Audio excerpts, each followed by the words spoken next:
Hello friends, welcome to the channel learn with NITians. आज के इस वीडियो लेक्चर में हम बात करेंगे the forms of verb. Basically verb यानी क्रिया, जिसे हम हिंदी में क्रिया कहते हैं, उसका अर्थ क्या है, उसका मीनिंग क्या है। वर्ब पार्ट्स ऑफ स्पीच का ही एक पार्ट है। पार्ट्स ऑफ स्पीच क्या है? बेसिकली जब हम ग्रामर पढ़ना चालू करते हैं, ग्रामेटिकल लेवल पर सबसे बेसिक कोई बात है जिसके आधार पर आप आगे की धीरे धीरे आने वाली चीजों को समझ सकते हैं, वो है parts of speech. Subject, object, verbs, adjective, conjunctions, preposition, हर एक चीज जो बेसिक है वो आपकी शुरुआत होती है पार्ट्स ऑफ स्पीच से।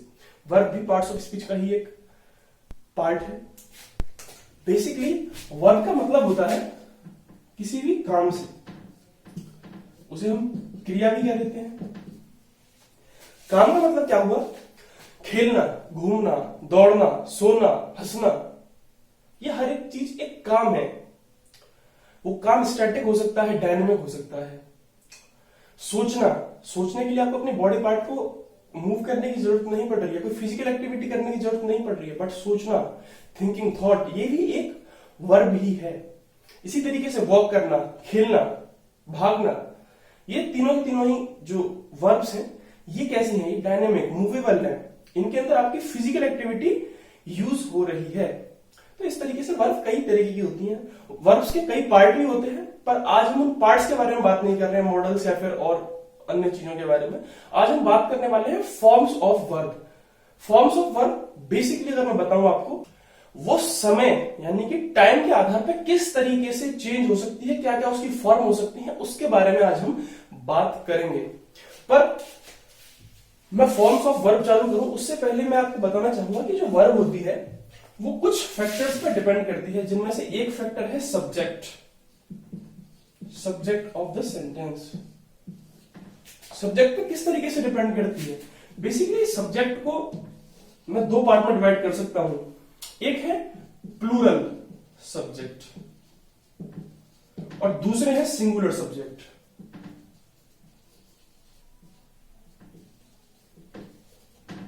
प्लूरल सब्जेक्ट और सिंगुलर सब्जेक्ट में अंतर क्या है? जहां पर बात की जा रही हो एक से अधिक लोगों की, वहां पर हम यूज करते हैं प्लूरल सब्जेक्ट्स का। जहां पर किसी एक इंसान की बात हो रही है, वहां पर हम बात करेंगे सिंगुलर सब्जेक्ट्स का। प्लूरल सब्जेक्ट्स कौन से होते हैं? आई, दे, वी, ये सब क्या है? ये है प्लूरल सब्जेक्ट्स। इसी तरीके से सिंगुलर सब्जेक्ट कौन से हैं? ही या फिर शी, या फिर कोई नेम हो गया, या फिर इट। इट का जनरली यूज करते हैं हम किसी भी नॉन लिविंग चीज को इंडिकेट करते समय। नॉन लिविंग या फिर कहें तो जो कि ह्यूमन ना हो, उसको इंडिकेट करते समय हम इट का यूज करते हैं। किसी भी सब्जेक्ट से वर्ब किस तरीके से रिलेटेड है? देखिए, मैं एक सेंटेंस आपके सामने बोलता हूं। Ram plays in the ground. Ram plays in the ground, यहां लिख देता हूं। Ram plays in the ground. वहीं पर एक सेंटेंस में ये लिखता हूं, I play in the ground. तो ऐसा क्यों हुआ कि राम के समय हमने प्ले के साथ में एस जोड़ा और आई के साथ में एस या ऐसी कोई चीज हमने नहीं ऐड करी? उसके पीछे दोस्तों एक रीजन है। जब हम सिंगुलर सब्जेक्ट्स का यूज करते हैं तो वर्ब में हमारे को एस, ईएस या फिर आईईएस, ये शब्दों का ये शब्द प्लस करने पड़ते हैं किसी वर्ड में। जैसे कि अगर हम बात करें किराए की, किराए भी एक वर्ब होना। अगर सिंगुलर सब्जेक्ट के साथ में वो वर्ब आ रही है तो आप उसमें क्या ऐड करेंगे? आईईएस, तो वो किराई क्या बन जाएगा? क्राइज। वहीं पर जो एक क्राई वर्ड है वो प्लूरल सब्जेक्ट के साथ में एज इट इज ही बना रहेगा। ये बात बिल्कुल क्लियर है। ये सारी बात हम किसके संदर्भ में कर रहे हैं, किस बारे में बात कर रहे हैं? ये बात कर रहे हैं हम प्रेजेंट सिचुएशन में, ठीक है। और डीप बात करें तो वर्ब की फर्स्ट फॉर्म के लिए धीरे धीरे ये भी समझाऊंगा कि वर्ब की फर्स्ट फॉर्म क्या होती है। अभी आपको तुरंत ध्यान में रख लेना है, एस, ईएस या आईईएस कब लगेगा? जब सिंगुलर सब्जेक्ट हो। प्लूरल सब्जेक्ट के लिए एज इट इज आ जाएगी चीजें। इतनी बात मुझे लगता है क्लियर हो गई होगी कि सब्जेक्ट किस तरीके से रिलेटेड है वर्ब के साथ। चलिए इसको मिटा देते हैं और फुल फ्लेज बात करते हैं फॉर्म्स ऑफ वर्ब के बारे में। Forms of verb, parts of verb किसी और लेक्चर में पढ़ेंगे, बट मुझे लगता है कि फॉर्म्स ऑफ वर्ब पढ़ाना ज्यादा जरूरी है। दोस्तों देखिए, वर्ब्स की बेसिकली 3 फॉर्म्स होती हैं, 3 फॉर्म होती हैं। एक फॉर्म और भी होती है इनके अलावा, जिसको हम 4th फॉर्म कह देते हैं, बट जो शुरू की 3 फॉर्म्स हैं उनको समझना ज्यादा इंपॉर्टेंट है। और बेसिकली बात करें तो वो ही all over as form of verb की तरह यूज की जाती है। 4th भी की जाती है, उसको हम अलग से समझेंगे, पर अभी हम बात करेंगे सिर्फ 3 वर्ब्स के बारे में। मैं यहां पर टेबल बना देता हूं। सबसे पहली फॉर्म है प्रेजेंट, दूसरी है पास्ट, और एक तीसरी है पास्ट पार्टिसिपल। ठीक है, समझने में कोई दिक्कत नहीं है यहां पे। प्रेजेंट को हम कहते हैं V1 यानी वर्ब की फर्स्ट फॉर्म, पास्ट को कहते हैं वर्ब की सेकंड फॉर्म यानी V2, इसी तरीके से V3 हो गई आपकी पास्ट पार्टिसिपल वर्ब की थर्ड फॉर्म। ठीक, बात करना चालू करते हैं सबसे पहले प्रेजेंट फॉर्म से। दोस्तों, जब बात प्रेजेंट की जा रही है, कोई ऐसा काम जो कि नियमित रूप से प्रेजेंट में, ऐसा काम जो कि प्रेजेंट में होता है, उसके बारे में, या फिर जो काम अभी हुआ है उसे हम किस में रखेंगे? प्रेजेंट में, प्रेजेंट फॉर्म ऑफ वर्ब में। हिंदी में मैं बोलूं तो मैं ऐसा काम जो प्रेजेंट में हुआ हो। जैसे कि एक एग्जांपल लेता हूं मैं, Ram goes to school daily. Ram रोजाना स्कूल जाता है। यहां पर गोज आपको तरह तो समझ में आ जाओ, तो मैंने ईएस क्यों लगाया है? क्योंकि राम एक सिंगुलर सब्जेक्ट है, इसी वजह से हमारी जो वर्ब होगी उसमें एस या ईएस या फिर आईएस का प्रयोग होता है। तो गोज के साथ में किसका प्रयोग हो रहा है? ईएस का। देखिए, मैं समझाना चाहता हूं वर्ब्स की टाइप को, साथ में आपको सब्जेक्ट का किस तरीके से इन्वॉल्वमेंट होता है किसी वर्ब में, वो भी समझ में आ जाए, इसलिए मैंने ऐसा एग्जांपल लिया। तो हमें ये बात समझ में आती है कि यहां पर जो वर्ब यूज हो रही है उसकी कौन सी फॉर्म यूज हो रही है? वर्ब की फर्स्ट फॉर्म, यानी कि वो वर्ब की फर्स्ट फॉर्म है क्या? गो। इसी सेंटेंस को जो ये मैंने अभी लिखा, इसको अगर पास्ट में बोलना होता तो हम किस तरीके से बोलते? पास्ट का मतलब है ऐसा काम जो कि पास्ट में हुआ था, ऐसा काम जो पास्ट में हुआ था या होता था। Ram went to school daily. Ram रोज स्कूल जाता है, राम रोज स्कूल जाता था, क्योंकि यहां पर वेंट आ गया, इसलिए क्या हुआ? जाता था। यहां है।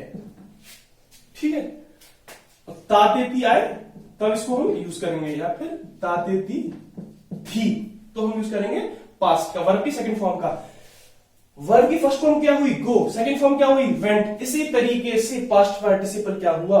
पास्ट पार्टिसिपल के अंदर वर्ब की थर्ड फॉर्म आती है हैज, हैव या हैड के साथ में। किस तरीके से आती है? इस तरीके से आती है, यही सेंटेंस में लिख रहा हूं। पास्ट पार्टिसिपल का मतलब क्या हुआ? वो काम हो चुका है या हो चुका था। चुका यानी कि खत्म हो चुका है, वो पास्ट खत्म हो चुका है, या तो प्रेजेंट में खत्म हो चुका है या फिर पास्ट में खत्म हो चुका था। या तो वो काम मैं खाना बना चुका हूं, मैं खाना बना चुका था। राम हैड गॉन या फिर has gone to school. Ram school जा चुका था, अगर हैड लगाया है तो था, और Ram has gone to school तो राम स्कूल जा चुका है। दोनों ही सिचुएशन मैंने आपको समझा दी।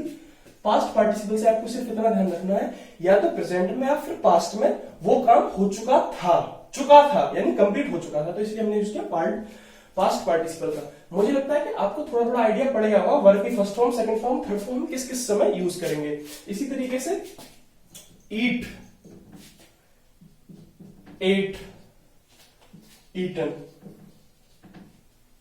फर्स्ट फॉर्म क्या हुई ईट की, खाना, प्रेजेंट जिसको हम कहेंगे present form eat, past form ate, past participle eaten. और देखो कम, केम, कम। कम क्या हुई present form, came, CAME, past form, past participle form come. दोबारा करेंगे तो इस तरीके से रिपीट हो सकती है, ऐसी कोई जरूरत बात नहीं है, ऐसी कोई जरूरी बात नहीं है कि अलग अलग ही हो। इस तरीके से ही जो फॉर्म्स हैं V1, V2, V3 present, past और पास्ट पार्टिसिपल चेंज हो जाती है।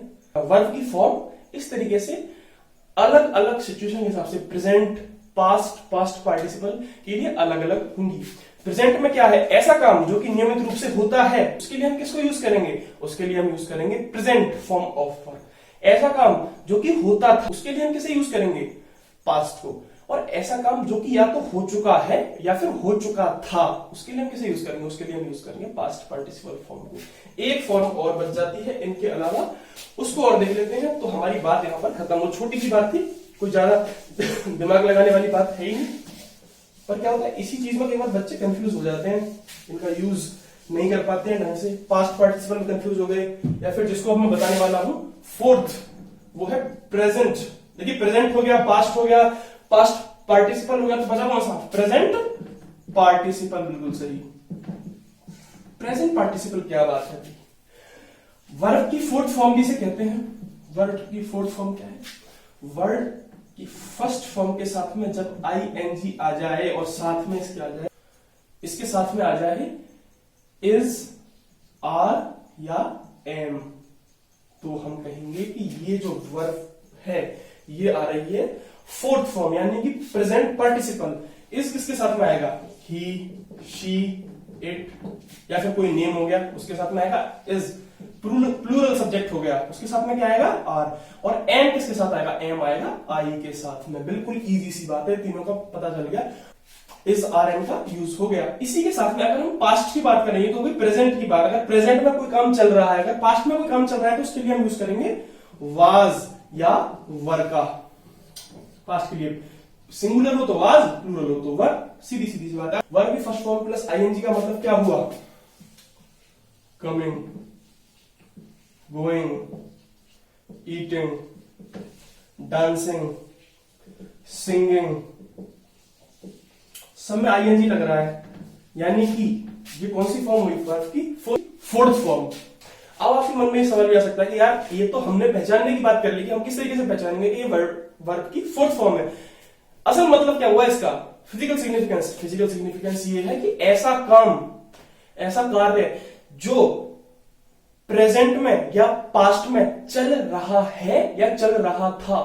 मैं नाच रहा हूं, वह नाच रही है, वह नाच रहा था, वह खा रहा था, जो कि काम चल रहा था या फिर है रहा, यानी कि कॉन्टिन्यूएशन में वो काम है, वो काम कंटिन्यू है, या तो प्रेजेंट में रहा होगा या फिर पास्ट में रहा है या था थी और है ही हो सकता है।